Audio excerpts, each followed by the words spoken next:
You used to call me on my. You used to. Yeah.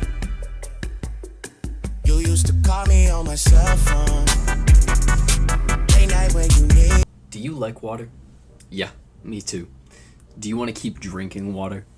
Yeah, me too. That's the basic principle behind the issue of water scarcity. Everyone needs water, but not everybody gets it. Before the 1800s, there were less than 1 billion people alive, meaning there were plenty of fresh sources for everyone to enjoy.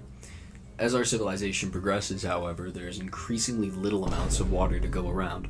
Whether it be population, spoilage of natural resources, or whatever climate change is doing to the world, our planet just cannot sustain us without some sort of intervention. In this video, we will be going over some countries who do this well, others who don't, and what Canada can do to sustain itself. Let's take a look at India. India gets its water from sources such as groundwater, rivers, streams, ponds, lakes, and rainfall. However, with droughts and floods and its population of 1.4 billion, India is unfortunately one of the most water-stressed countries globally. Some of India's water policies include Atal Bhujal Yojana, one of India's largest community-led groundwater management programs. In this program, 7 different Indian states are being given aid on education on how to manage their water and are being taught usage patterns to manage their water resources. Another management is the Pani Bachao Paisa Kamao scheme. In this scheme, farmers are given incentives in order for them to reduce their usage of groundwater. They're also given cash to save electricity used for irrigation, which has helped with water savings 6 to 25%. Other programs and efforts include the National Rural Drinking Water Program, the Accelerated Urban Water Supply Program, Namame Gang, Jal Shakti Abhiyan, National River Conservation Plan, and National River Missions. These policies, programs, and plans collectively strive to bring clean drinking water to rural communities, aim to improve water supply in urban areas, rejuvenate rivers, including the Ganga River, promote water conservation, conserve rivers, address issues such as water supply, irrigation, and flood control. Although India greatly struggles with water scarcity, it continues to strive to resolve the issue. Some successes and advantages to India's water policies are that more and more people are being increasingly educated on water management. Once again, the Atal Bhujal Yojana is helping numerous states and communities to become educated on the issue of water management and usage. With their help, communities have improved their knowledge of the matter and overall better helped themselves and their communities. Another success is in the city of Shimla. Due to rapid urbanization and change in their cropping patterns, Shimla's water resources have been largely impacted. To no surprise, disadvantages and failures have closely followed such buoyant policies. Although it appears that India resolves the ongoing issue of water scarcity, most of their programs and policies seem to be merely hopes and dreams. Without doing anything, India's growing water stress may impact its ability for agricultural output, hindering its economic growth. India is also losing out on the opportunity for water metering, and this causing more inefficient uses of water. Not to mention, India lacks proper organization of its policies. Many policies overlap, are inconsistent, and inefficient. With that said, as climate change worsens, it will impact the effectiveness of India's current water policies. Looking more closely at the failures, they are closely related to the disadvantages. Due to India's lack of institutional framework, its existing policies have only been partly effective. This has also impacted India's water infrastructure systems, resulting in leaky pipes, outdated network systems, government oversight, and unchecked water pollution. The future for India's ongoing water issues is not promising. Although there are policies and management established, they are often too insignificant, prolonged, or simply not properly enforced. India has a strong economy, however, due to inefficient water use and poor infrastructure, among other things, it struggles severely with water scarcity. Unbelievably, the problems continue to worsen when looking at South African water scarcity. Africa gathers its water from sources such as lakes, rivers, reservoirs, groundwater, recycles water, Vale Dam, and wells. However, due to climate change and unreliable weather conditions, some wells and deep structures have limited amounts of water, or they don't refill often. Ways South Africa combats water scarcity is by implementing policies such as the National Water Act. This act ensures protection, use, management, development, conservation, and control of water resources in South Africa. A similar policy is the Integrated Water Quality Management Policy, which provides a framework towards managing water in South Africa, sets goals, visions, and policies for future and current water management, and it addresses quality and quantity water concerns. Other policies and attempts include National Sanitation Policy, Infrastructure Plan 2050, trying to recapture, recover, and reuse water, groundwater extractions, wastewater treatment, water conservation, and desalination. Let's save the successes and advantages for last, as there are not a lot of them. Some disadvantages and failures in South Africa's water policies are how most of its policies seem to be programs. Programmes are defined as measures or activities with a particular long-term aim. This matches most of South Africa's policies, as they seem to be merely hopes and dreams, rather than strict enforcements. However, this is no thanks to Africa's rocky history of racism, discrimination, apartheid, and being marginalized. Due to these events, South Africa and Africa have become relatively poor countries with poor education and no freedom. Notably, due to a lack of education, South Africa's population increases at an alarming rate. This factor does not help with water scarcity, as water is being demanded more and more every day. Not to mention, such gaps in education and data generate poor decision-making skills and technical skills. This has created inadequate enforcement policies, financial mismanagement, and weak monitoring systems, as well as poor infrastructure and more. Digging deeper, this project was previously envisioned to address the ongoing issue of water scarcity. However, it was delayed until 2025. Another instance, the desalination of the acid mine drainage within the Vaal River system was not achieved like it was planned to. The problems extend on and on. Some policies emphasize on not polluting waters and using harmful substances, yet fail to maintain strict enforcement and uphold pollution standards. Some policies are outdated and have failed to establish a water-conscious country with sufficient knowledge and expertise. 60% of the country's rivers are overexploited. 40% of the country's wastewater is untreated. The problems extend on and on. Luckily, though sparse, there are advantages and successes to South Africa's water policies. For instance, there are water-conscious individuals within South Africa, and viewing water as a natural resource and economic good has shown positive results. Similarly, investing in water infrastructure has shown to be more beneficial than financing in new dams, tunnels, pumping stations, and pipelines. Such investments have also saved South Africa more money. According to multiple studies, the desalination of water for drinking is becoming increasingly more acceptable within South African society, along with the less accepted stormwater and reclaimed wastewater. Regardless, South African water policies are not as sustainable as some would hope. As it was previously explained, South African water policies are merely hopes and dreams, whether this be due to a lack of education, an unfortunate position geographically, or because of its poor economy. South African policies are not sustainable. Now, let's take a look at Iceland's water policies. Fortunately, Iceland has remarkable geography. This provides Iceland with groundwater, aquifers, glaciers, and more. Not to mention, Iceland's water is essentially pollutant-free, one reason being as its bedrock has a basaltic composition. This helps to filter out water, as well as give the water a low chemical content.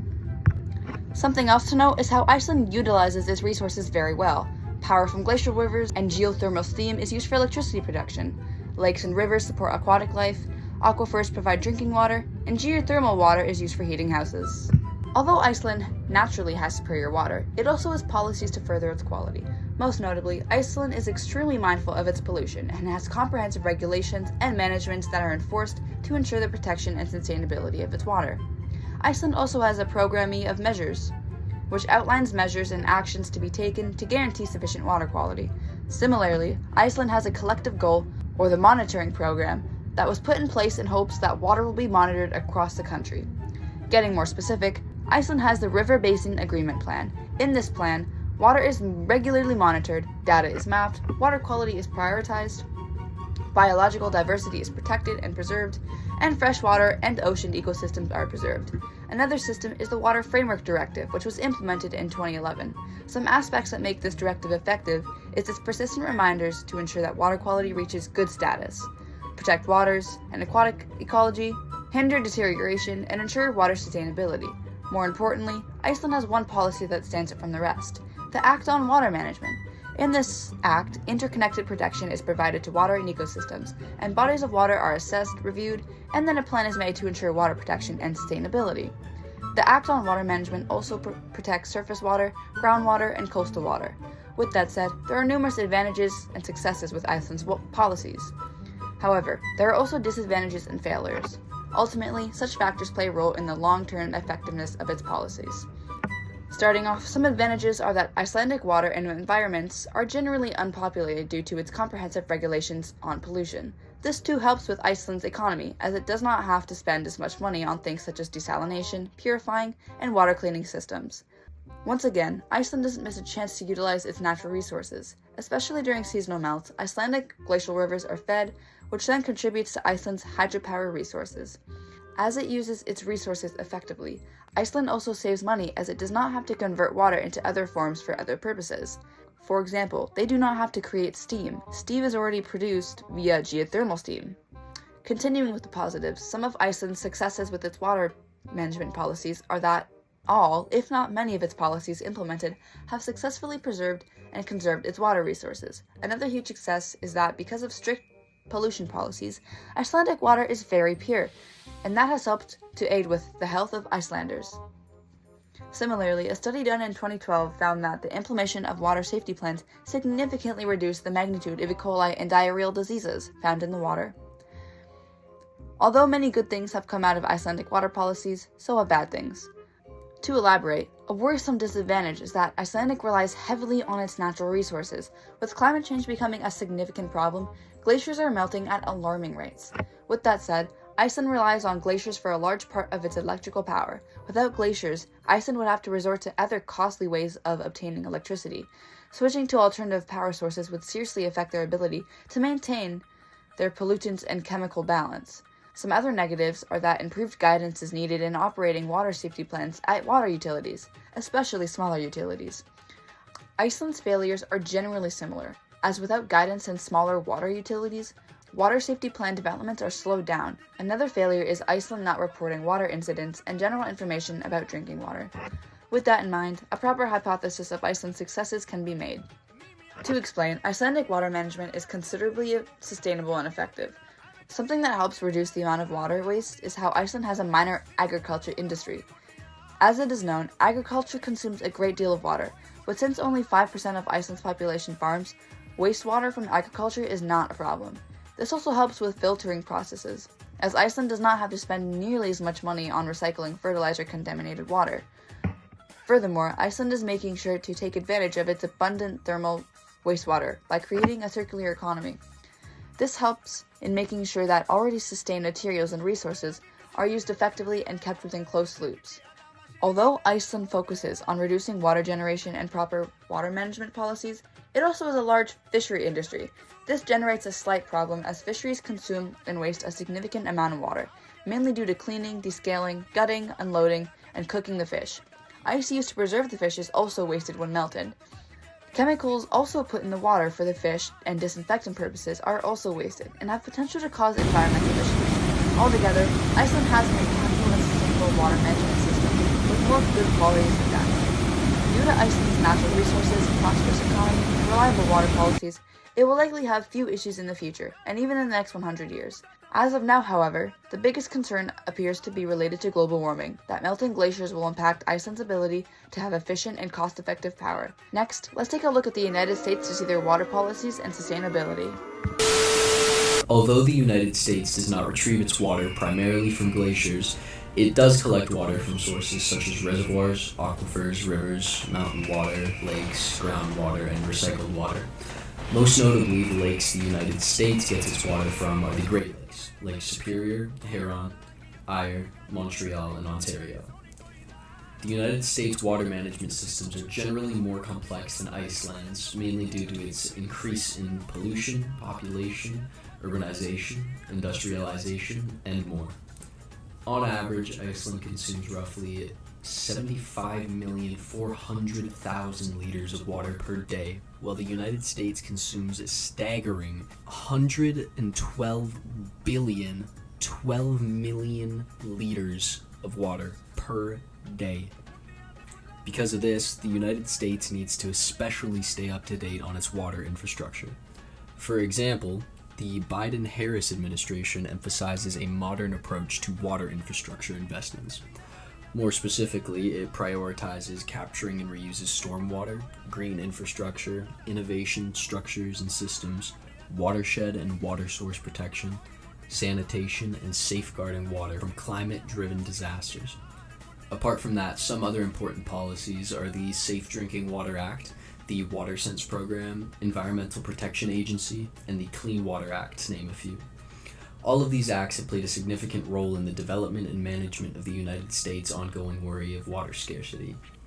In all, these policies and managements all work to make drinking water safe, set up barriers for pollution, protect public water systems, treat water, provide public information, encourage the adoption of water-efficient products and practices, regulate water pollutants, encourage good hygiene behavior, regulate water quality, set standards for public water systems, and more.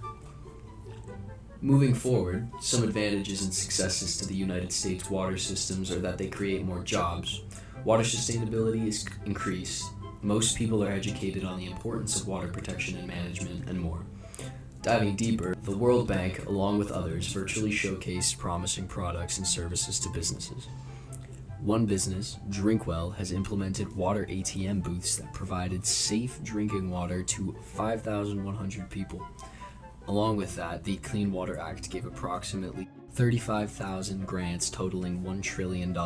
These grants were invested towards curbing water pollution, and it was so successful, removing 700 billion pounds of pollution from American rivers. Another important success under the Clean Water Act is how the Potomac River is now cleaner than ever. Initially, it consumed 240 million gallons of waste daily. However, the water quality is vastly improved due to the Clean Water Act, and it's limited on sewage and other pollutants. Once again, however, there are always disadvantages and failures to the positives. For instance, more and more money is needed for water management. As the population increases and industrialization continues to flourish, as global warming quickly overwhelms the globe, and as extreme weather patterns devastated countries and communities, the quality of water, safety of environment, and sustainability of infrastructure is becoming more and more serious. Importantly, some water infrastructure networks are more than 45 years old, some even being made from cast iron, and the worst of which being over a century old. This causes leaky pipes, which waste valuable water, and it also creates an unsafe environment. Failures in infrastructure mean that some homes do not have access to clean, safe drinking water. In fact, more than 2 million Americans lack access to clean drinking water in their homes, and notably, Native American households are 19 times more likely to not have proper plumbing in their households. Overall, the United States will most likely not have significant issues in the future related to water scarcity. They won't be unscathed, but the United States has the largest economy in the world, and its policies are effective and strong-willed. Not to mention, the United States is actively implementing policies and giving aid to developing nations. Water security worldwide means water security at home. So what can Canada do about it? Currently, our main sources constitute filtering surface water from lakes, rivers, and streams into potable water. Glacier extraction and icefield mining is also a large percentage. Another popular option focuses on preservation of freshwater sources, as increasing issues with climate change begin to affect Canada more and more through flooding and drought. These work well, but can't really keep up with the demand of 40.7 million citizens. An investment into one or more desalination plants along the east and west coasts would reduce the strain, although it still wouldn't be enough. Currently, there are plans in place to attempt reducing the amount of nutrients and other contaminants that leach into our groundwater, and therefore freshwater sources, through agriculture. But it can't really be expected to completely solve the issue, especially in places such as Alberta, where the agriculture industry has 21.8% of all farmers in Canada, with an increasing 2.9% per year. The restrictions would have a significant impact on how that industry worked. This could have unpredictable results that likely will result in a downturn of profits from that industry. which would be devastating for not only Alberta but also for Canada's exports. In 2018, Alberta's agri-food export totaled to around $11.9 billion. A similar issue arises when attempting to cut back water in agricultural use. With all these options left out, some turn to one of the oldest natural sources, similar to how Iceland gets most of its drinkable water. In the Canadian Shield Partition of Canada, there is a high concentration of igneous rock in the bedrock layers, giving the option to excavate large aquifers. Natural aquifers are abundant, but typically can only be used by 1 to 2 households, lest they go dry. Talks of excavating large aquifers in the path of Canada's drainage towards the Hudson Bay are abound, but come with drawbacks. As is a concern for South Africa, putting too many holes in the ground in a wide radius like that can actually end up polluting fresh water by drawing in saline through certain rock formations.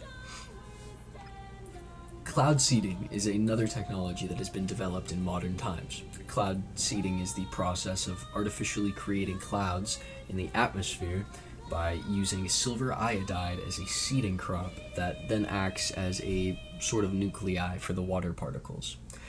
In combination with increased fog and rain collection systems widespread across the country, there could be an increase as much as 30% of current total water supply. According to some sources, this could be enough to sustain the growing population through the growing scarcity crisis.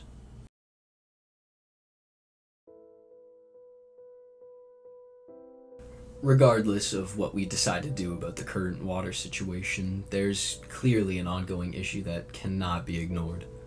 The further we push back taking action, the quicker we bring about a global crisis that has the potential to wipe out an incredibly large portion of animal life on Earth. We have the power to direct the future of our planet, regardless of whether or not we persist here. That responsibility needs to be far spread so we have as many minds behind this historic juncture in this chronicle of life as possible. Do your part, conserve our planet,